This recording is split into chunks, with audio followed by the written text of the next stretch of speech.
in the last video, you saw the unboxing, then unfortunately the shatter and dead AMOLED disaster of the Realme GT Neo 3T, which will help you to handle your Neo 3T with a bit more care and awareness.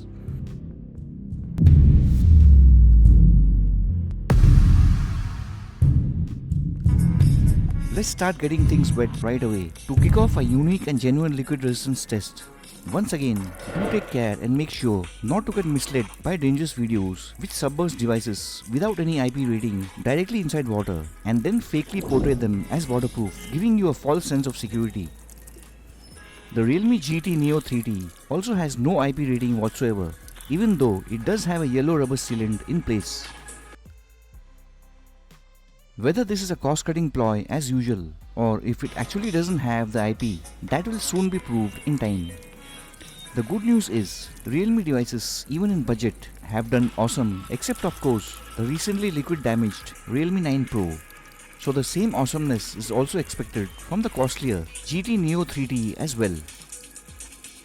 It's just great to see actual olophobic coating on the tempered glass protection, since Realme does not bother with it on the budget lineup and simply always cost cuts.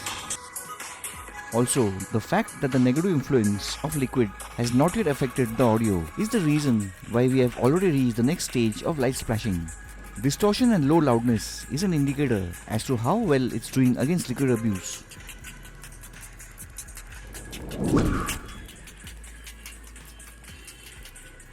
No real effect on the audio as yet. The Neo 3T is still doing great, yet you can already see signs of camera fogging at this initial light splashing stage on the primary lens. We have also had devices face display failure from light splashing. No such issues yet, apart from some light camera fogging at this stage. This kind of proves that there is no unofficial IP rating in place on the Neo 3T.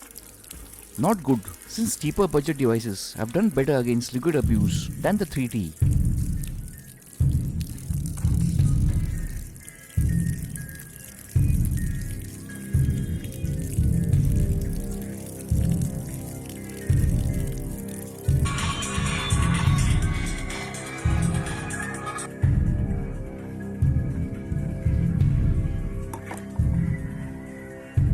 As of now, there seems to be no other temporary or permanent issues, but light submersion seems to have caused the camera fogging issue to increase quite a bit. And after a couple of hours, the issue of ghost touches was noticed on the screen. The Realme GT Neo 3T barely manages to pass a water test and would have been a definite fail with further liquid abuse.